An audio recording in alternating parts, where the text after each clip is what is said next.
There's a question that echoes in the private corners of the internet, in late night search histories, and in quiet conversations.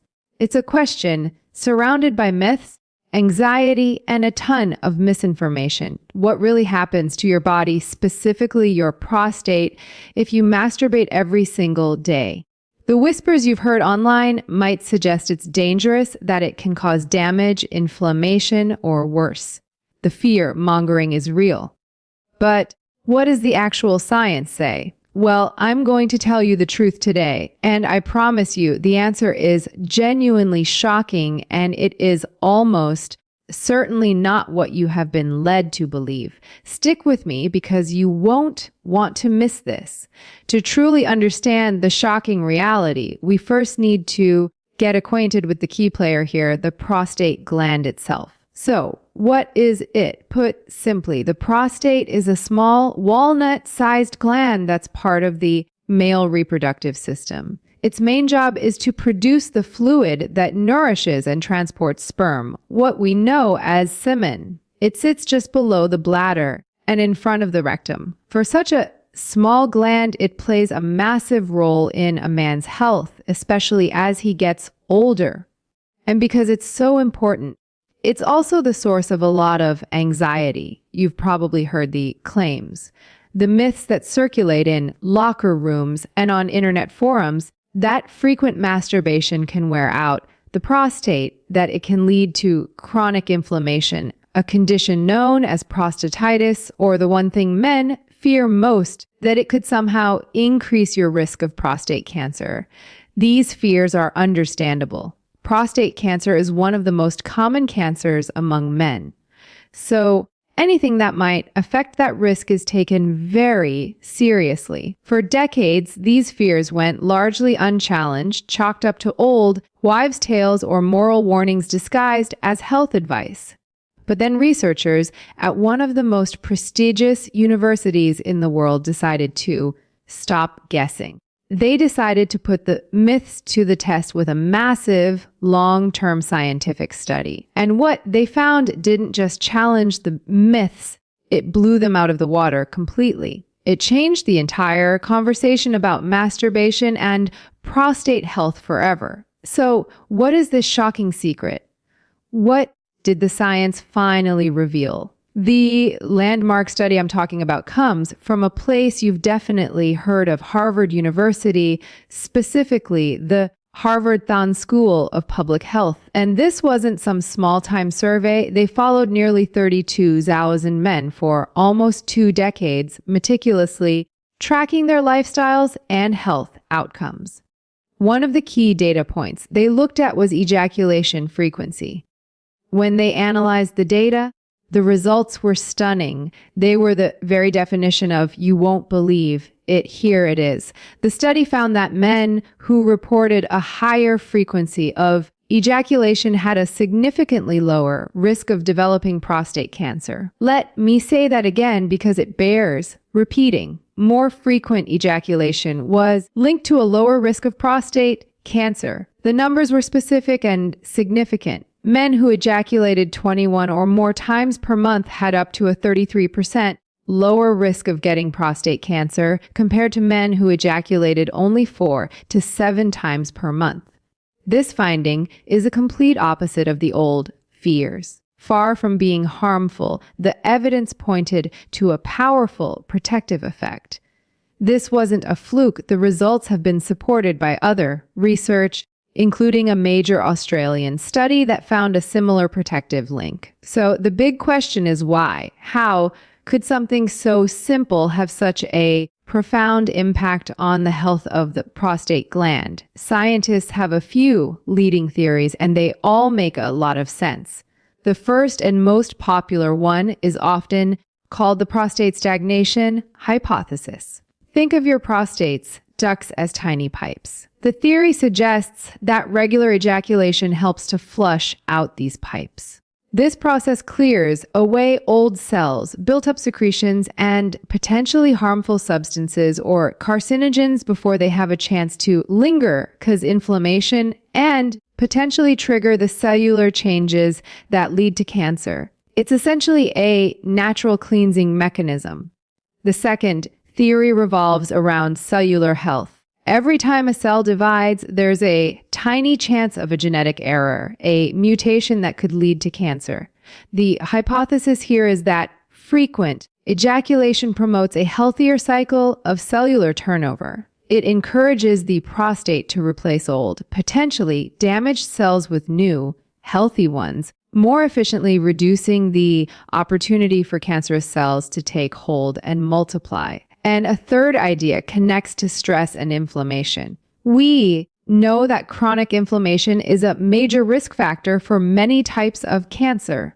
The act of ejaculation is linked to a reduction in tension and psychological stress. By lowering stress levels, you might also be lowering the body's overall inflammatory response, which would naturally contribute to a healthier internal environment for the prostate. So when you put it all together, the science paints a clear picture.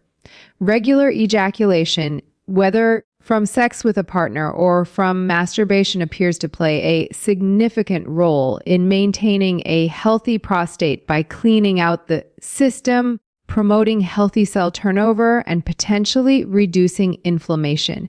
It's a powerful combination. So that science is incredible for understanding long-term health and cancer risk. But I know for many of you, watching the concern isn't just about the future. It's about the frustrating symptoms you're dealing with right now.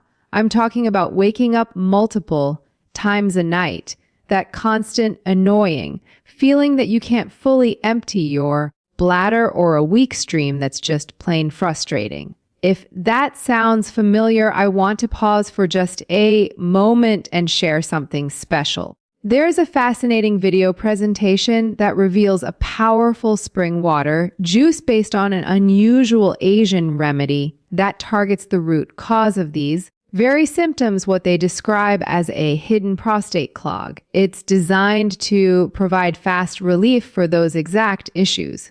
Point your phone's camera at the QR code you see on the screen right now to watch it. It will open right on your phone. I've also put the direct link as the top pinned comment below this video. Go ahead, open it in a new tab, and then come right back because we still need to cover the bigger picture of prostate health.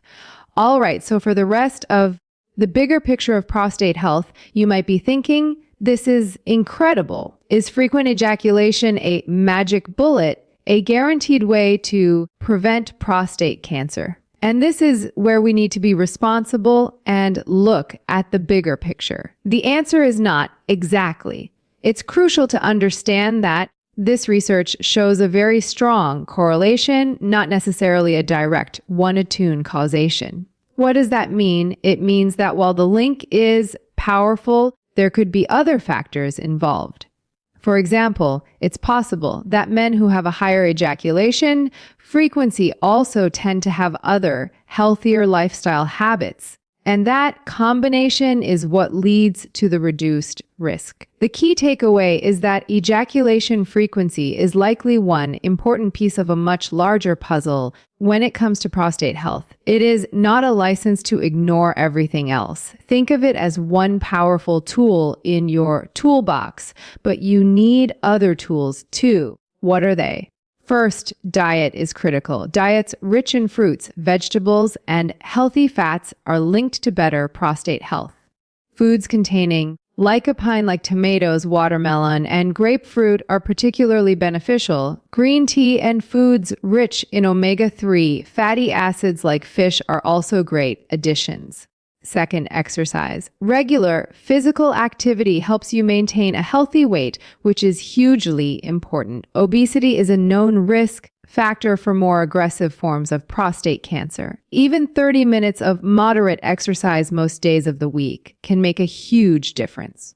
Third, avoid smoking and limit alcohol consumption. Both are linked to an increased risk of various cancers and can negatively impact your overall health. And finally, and perhaps most importantly, be proactive. Nothing, not diet, not exercise, not ejaculation frequency, replaces the need for regular medical checkups, especially for men over the age of 40 or 50, or for those with a family history of prostate cancer. Talking to your doctor about screening, options like the PSA blood test is the single most effective way to catch any potential problems early when they are most treatable.